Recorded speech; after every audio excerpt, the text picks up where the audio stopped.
The night I walked out, they called me selfish, said I was overreacting, like everything I had been holding together for years somehow did not matter.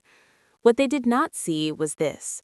Every bill, every appointment, every tiny system that kept that house running, it all went through me, quietly, invisibly. And the moment I stopped, things did not just slip, they started collapsing. Missed deadlines, unpaid bills, everything stacking up faster than they could fix it. It looked like chaos to them. To me, it was the truth finally showing itself. Because this was never just about leaving. This was my revenge. Not loud, not dramatic, just stepping back and letting the weight fall where it always belonged. 3 weeks in, the damage was already visible. 3 months later, they still had not figured out what they had lost. My name is Elowen Price, and this is what happened after I stopped saving them. Chapter 1. The night I made it perfect. I kept my family running. No one ever noticed. From the outside, our house looked steady. Quiet street outside Columbus, trimmed lawn, porch lights on at the right time every evening. People came over and said we were lucky, said everything felt warm. They were seeing the version I held together. That night was my mother's 61st birthday. I stood in the living room adjusting things no one else would ever see. The flowers leaned slightly left, so I turned the vase. The cake sat a little off-center, so I moved it half an inch. The lighting felt harsh, so I dimmed it just enough to soften faces. I had already done all of this once. I always did things twice, because the first time was never enough. "This isn't right," my mother said behind me. I didn't turn around. "What part?" "It doesn't feel formal enough." I had followed her list exactly, every detail she gave me the day before. "You asked for this. Then you should have known it wouldn't work." There it was, not loud and not direct, just a quiet shift where responsibility slid back onto me. "I'll fix it," I said. "You should have done it right the first time." I adjusted the table again. Plates, glasses, spacing. Small changes that didn't matter to anyone except her. She watched for a moment, then walked away. Problem solved. It always worked like that, because I made it work. I used to think that meant something, that it made me important. It didn't start all at once. Around 2018, things just slipped.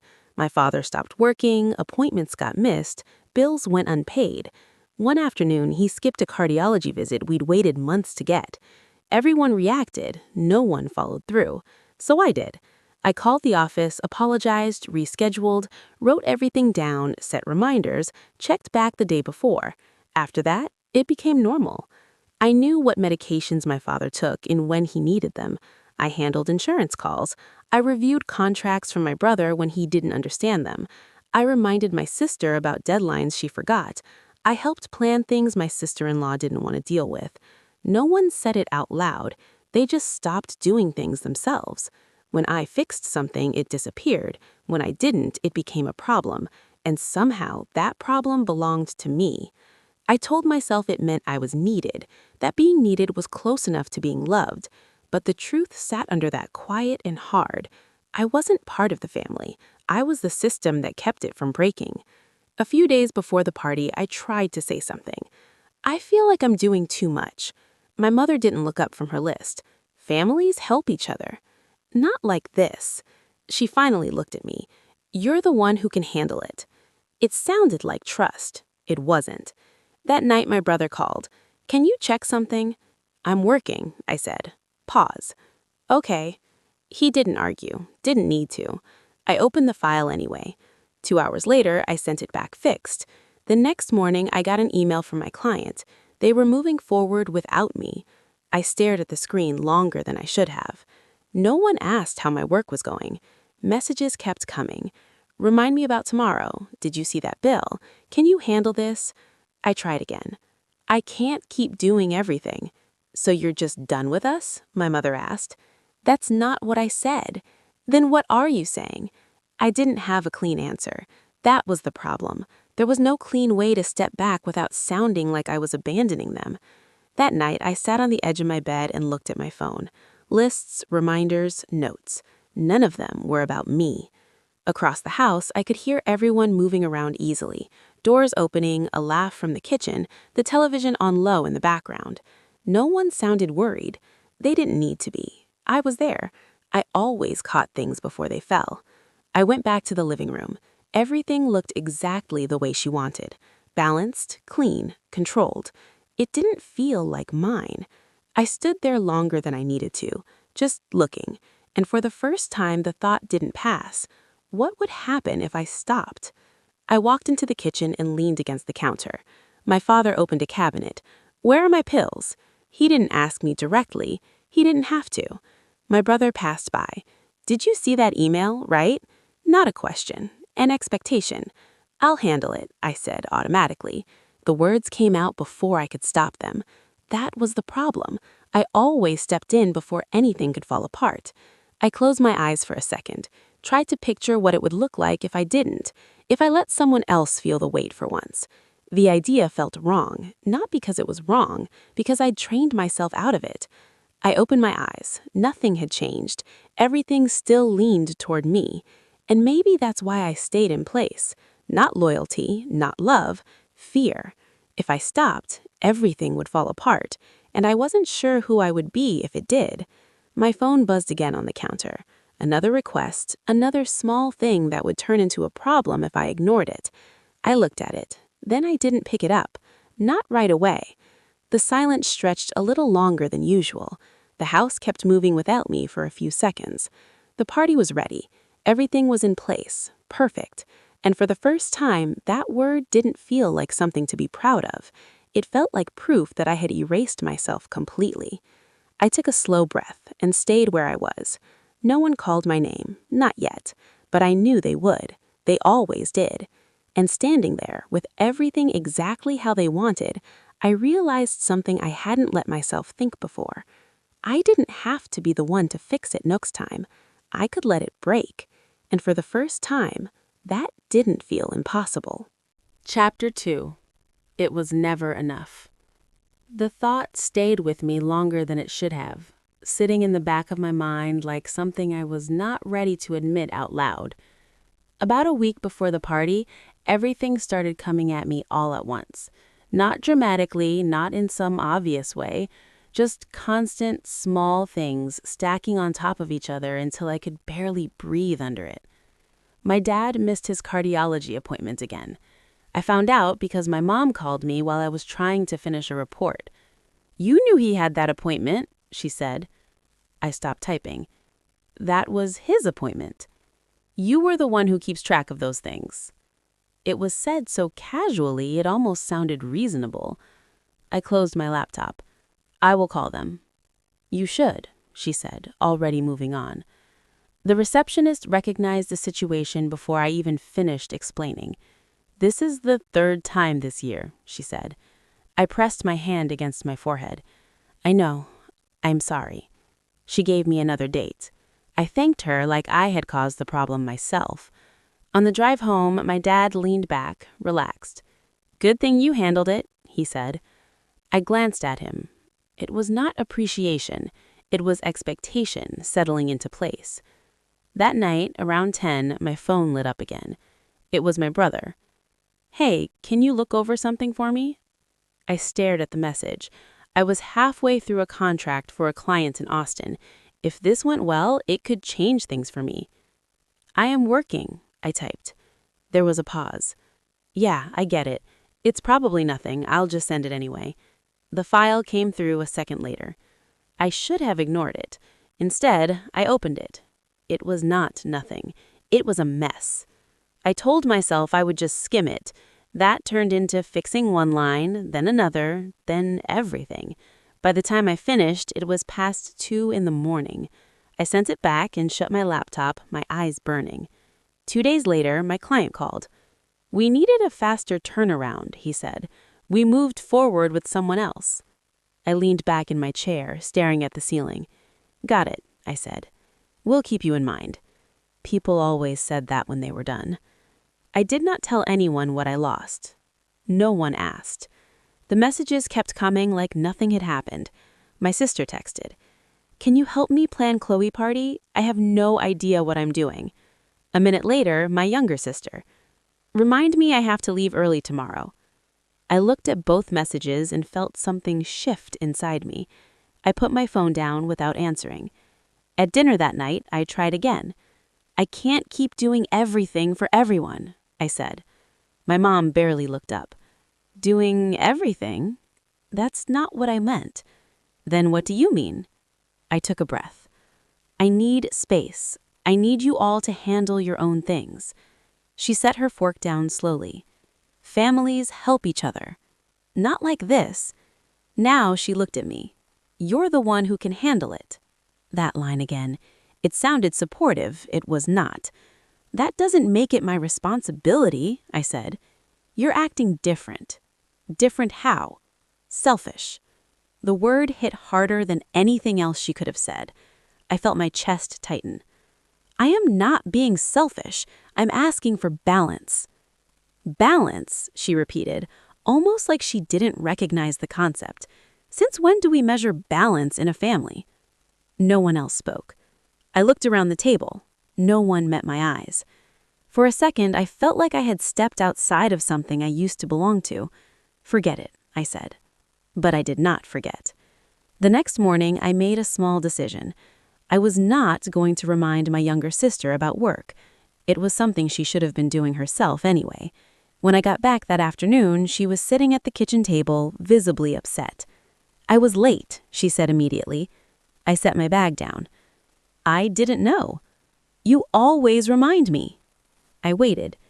"You knew I needed that." I looked at her. "Why is that my responsibility?" "Because you always do it."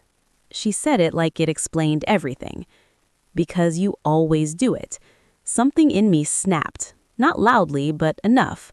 "That doesn't mean I have to keep doing it." She shook her head. "So now you're just going to let things fall apart." I leaned against the counter.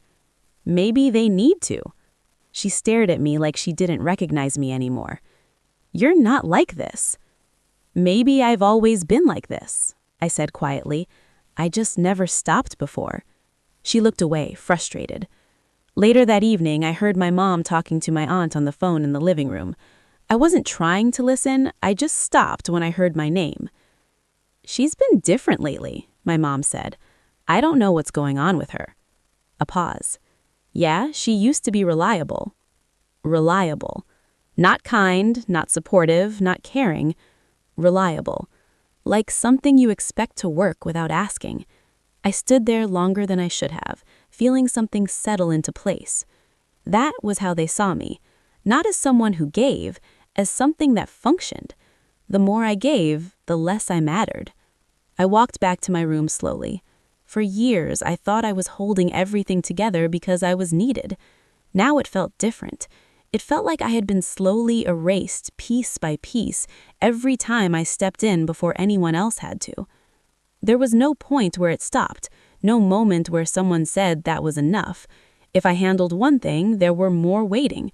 If I carried 5, 10 replaced them.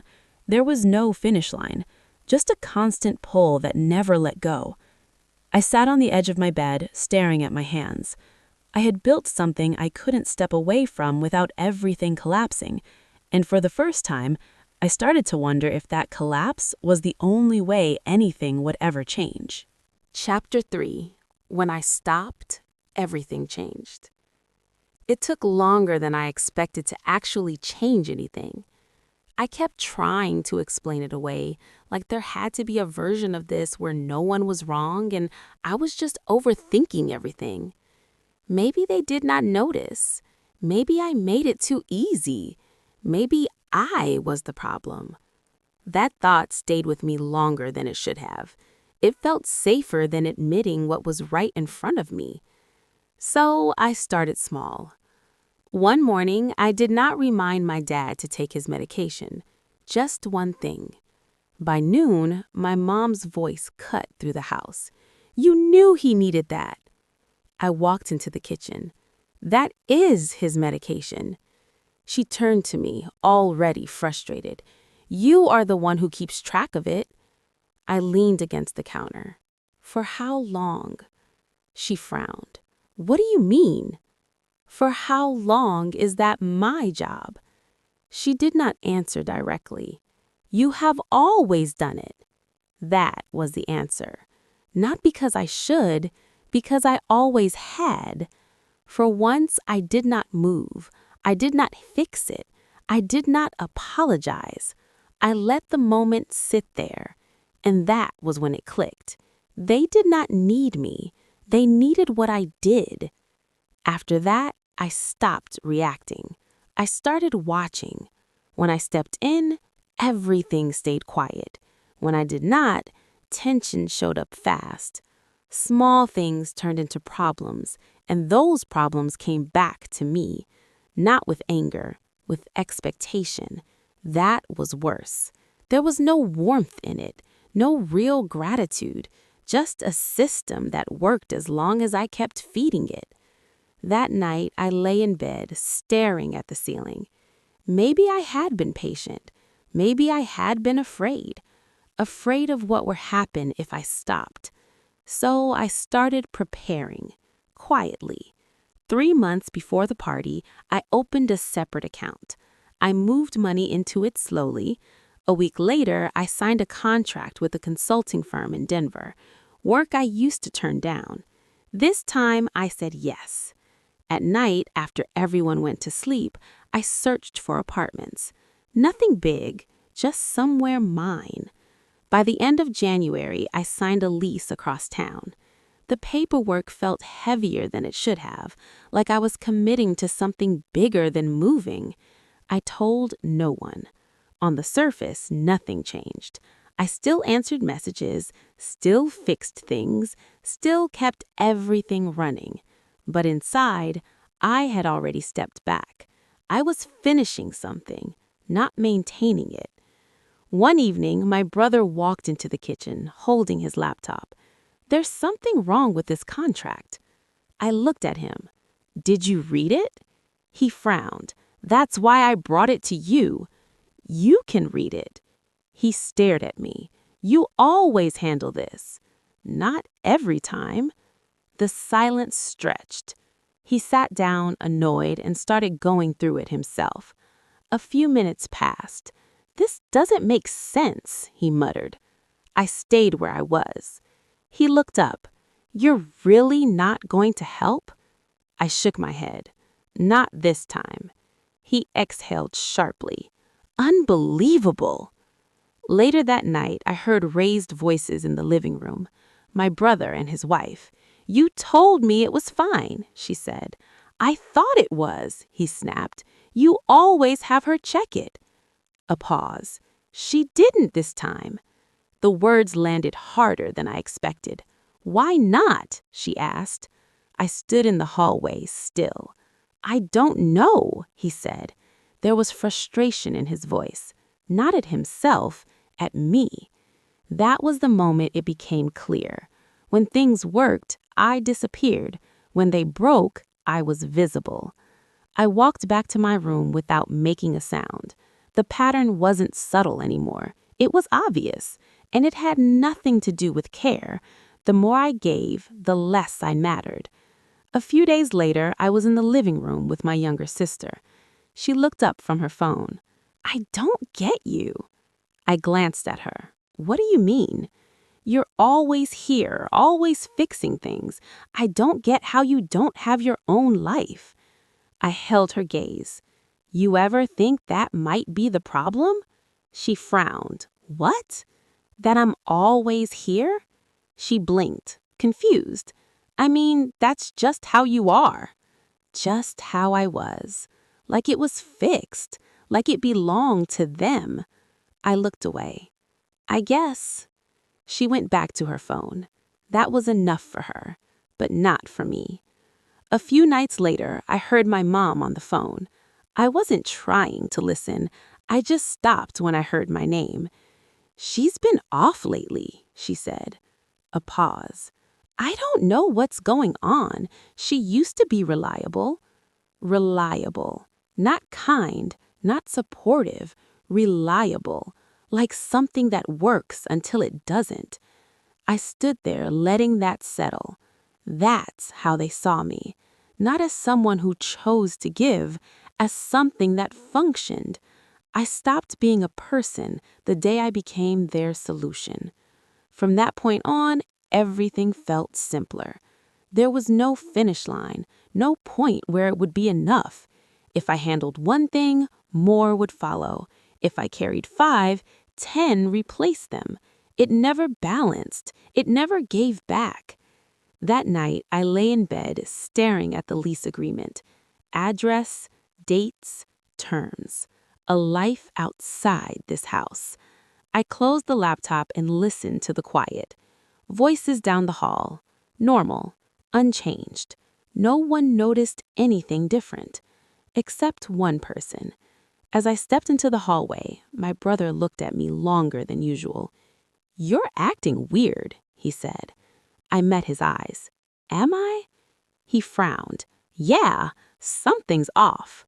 For a second, I thought he might see it. Ask the right question. But he didn't. He looked away. Whatever. And just like that, it passed. Almost. Because as I stood there, I realized something else. It was a matter of time before it stopped being invisible. Chapter 4. Thank you. I felt it before anyone said a word. The house had that kind of noise that only showed up when everything was meant to look perfect. Too many voices layered on top of each other, soft music trying to smooth it out, glasses clinking just enough to sound expensive. 7 o'clock, right on time. Every detail sat exactly where it was supposed to be. The lighting was warm, the food came out in a steady rhythm, drinks stayed full without anyone noticing who refilled them. No one asked how it happened. No one ever did. Guests walked in and smiled like they were stepping into something effortless. "This is beautiful. You always do this so well." My mother accepted it with a small laugh. "Oh, it just came together, like it always did on its own." I stayed near the edge of the room, watching everything move without me being seen, not stepping in unless something slipped. Victor knocked over a glass of red wine before the first 20 minutes were up. It spread across the table, fast, careless. He froze and looked around. Then his eyes landed on me. Of course they did. I grabbed a towel, wiped it clean before it could stain anything that mattered. He let out a breath. "Thanks, I did not even see it coming." I nodded. "You never do." He did not catch the edge in my voice. He already turned away. Leela leans in next, lowering her voice like it was a secret. "I forgot the gift. Can you handle it?" No apology, no hesitation, just expectation. I looked at her for a second longer than usual. Then I said, "I am not fixing that tonight." She blinked, confused. "What do you mean?" "I mean you can go get one yourself." For a moment, she just stared at me, like I had spoken a different language.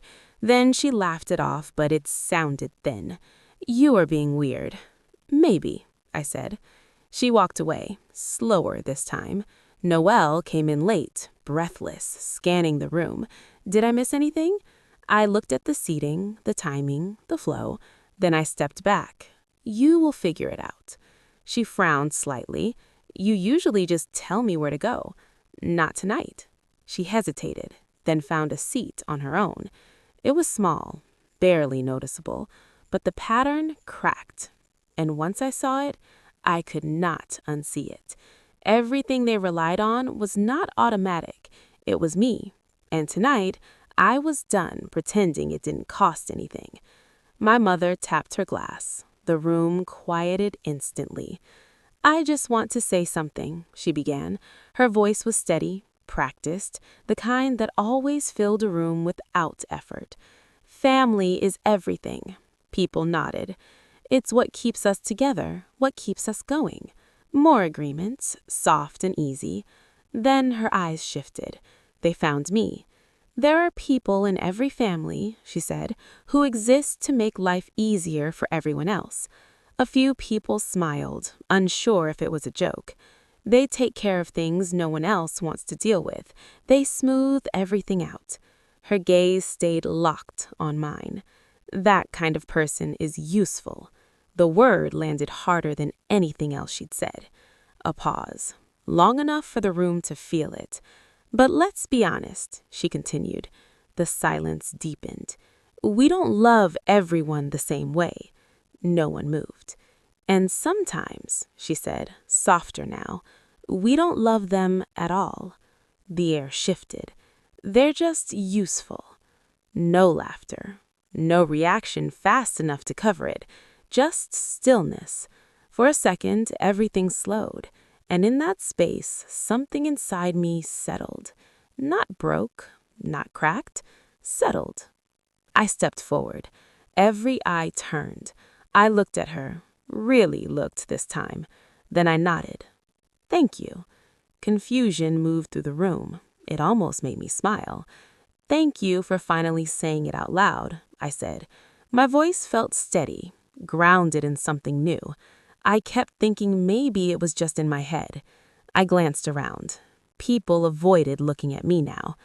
I thought if I worked harder, gave more, held everything together, it would change something. A small breath. It didn't. I looked back at her. It just made it easier for you.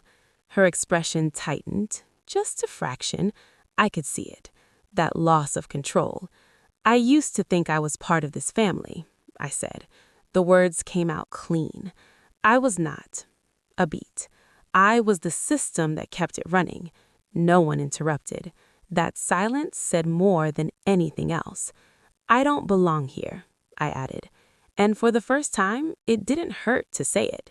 It felt accurate. I reached for my coat. Slow, deliberate. This is the last time I fix anything for any of you. Victor shifted like he wanted to speak. He didn't. Lilo looked at me searching for something familiar that wasn't there anymore. Noelle looked uncomfortable, like she just realized something too late. My father stayed quiet. My mother held my gaze, still composed but not as certain. You're overreacting, she said. Soft, controlled, almost convincing. I met her eyes. No, I said. I'm finally reacting the right way. I turned and walked toward the door. No one stopped me. No one called my name. The door opened and the night air hit sharp against my skin. Cold, clean, real. I stepped outside and the noise behind me faded into something distant and unimportant. Each step down the path felt lighter, not because nothing mattered, because I wasn't carrying them anymore. Halfway to the driveway, my phone buzzed. I almost ignored it. Almost. Then I glanced down. A notification. The contract had gone through. Finalized. The accounts were already separated. Every shared access cut clean. I'd set it all up days ago. Quietly, carefully, while they assumed I would always be there. I stared at the screen for a second longer. Then I let out a breath I didn't realize I'd been holding. I was never leaving empty-handed, I said under my breath. I got into my car and closed the door. The silence inside felt different. Not heavy, just quiet. I started the engine. In the rearview mirror, the house stood exactly the same. Perfect. Untouched. For now. I put the car in drive, and this time I didn't hesitate. I drove forward, because what they had lost tonight, they had not begun to understand yet. Chapter 5. What happened after I left? The first week went on like nothing had really changed. I could almost see it in my head. The house still moving on habit, everything running on the momentum I had left behind. Things getting done because they always had. People assuming someone else would take care of it. Someone meaning me. But I was not there anymore. By the second week, the cracks started to show. Denise was the one who told me. Your dad missed his appointment, she said over the phone. I stayed quiet. He forgot to reschedule. Now he has to wait another 2 weeks. I pictured him sitting there, irritated, blaming the system, not realizing he had never been the one managing it in the first place. A few days later, she called again. Victor sent the wrong contract. I leaned back in my chair. He lost the client. Of course he did. Victor never checked details. He assumed things would be handled. I used to be the one who caught everything before it turned into a problem. Not anymore. Denise hesitated before she spoke again. It is getting messy over there. I'm sure they will figure it out, I said. But even as the words left my mouth, I knew they would not. Not in the way they expected. Lila forgot Chloe's birthday at school. Denise's voice softened when she told me that. The kid cried in front of her class. That one stayed with me longer than the others, not because it was bigger, but because it was small, the kind of thing that should never be forgotten, the kind of thing I never forgot. Noelle started showing up late to work. 3 times, Denise said. They cut her hours. I closed my eyes for a moment. Everything felt off to them now, because everything had always been held together by something they never saw. 3 weeks in, the problems stopped being quiet. An electric bill went unpaid and turned into late fees. An insurance form was filled out wrong and had to be redone from the beginning. Every small thing I used to fix before anyone noticed stretched out into something bigger, something harder to ignore. It was not one big collapse. It was a slow unraveling, one missed detail at a time. "Your mom is trying," Denise said one evening. "Trying what?" "Trying to keep everything together." I let out a small breath. "Does she have the list?" "What list?" Exactly. There had never been a list. There had only ever been me. "No," Denise said after a pause. "She just keeps reacting to things." That sounded right. Always responding, never preventing. Always behind, never ahead. "She asked about you," Denise added. I did not answer right away. "What did you say?" "I told her I hadn't talked to you." "Good." Denise went quiet. "You're not going back, are you?" The question hung there. For a second, I let myself sit with it. Then I said it, simple and clear. No. This time, there was no hesitation. A month passed. Then 2. No one called. Not once. At first, I thought someone might, that eventually someone would reach out, even if it was just to ask for help. But they didn't. Maybe they didn't know how, or maybe they knew I wouldn't come back. Either way, the silence stayed. 3 months later, I sat in my apartment. It was quiet. No voices, no interruptions, no one asking for anything. At first, that silence felt strange. I kept expecting my phone to ring, expecting something to go wrong, expecting to be pulled back into something I no longer belonged to. But nothing happened, and slowly that nothing started to feel like something. Peace. I stood by the window and looked out at the street below. People moved through their lives without knowing anything about mine, and for the first time, that felt right. I thought about everything. All the years I spent believing I was part of something real, all the ways I shaped myself to fit into a place that never truly made space for me. And the truth settled in, clear and steady. I didn't lose my family when I left. I had lost them a long time ago. They just noticed when I stopped being useful. My phone buzzed softly on the table. A message from Denise. "It's getting worse now," she wrote.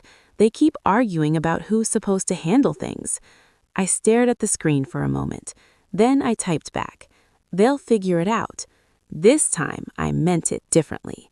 Whatever happens next belonged to them, not me. I set the phone down and looked at my reflection in the window. For a long time, I thought I was part of that house, part of that system, but I wasn't. I was the reason it worked. And when I left, it didn't just change things, it exposed everything. They didn't lose a daughter, they lost the person who made their lives function. And only then did they realize what I had been all along. Invisible when I was there, obvious only when I was gone. I let out a slow breath. There was no anger left, no need to prove anything, just clarity. Walking away wasn't failure. It was the first honest choice I had made in years. If you've ever been in a place where your value came from what you could carry for other people, where love felt tied to how much you gave, then you know how easy it is to lose yourself in that. You tell yourself it's normal. You tell yourself it's what family means, until one day something shifts and you see it for what it really is. If that moment comes for you, don't ignore it. Sometimes the only way things change is when you stop holding everything together. Sometimes the only way to be seen is to step away. So tell me honestly, would you have stayed? Or would you have left like I did? If you value stories where strength is quiet but unshakable, subscribe.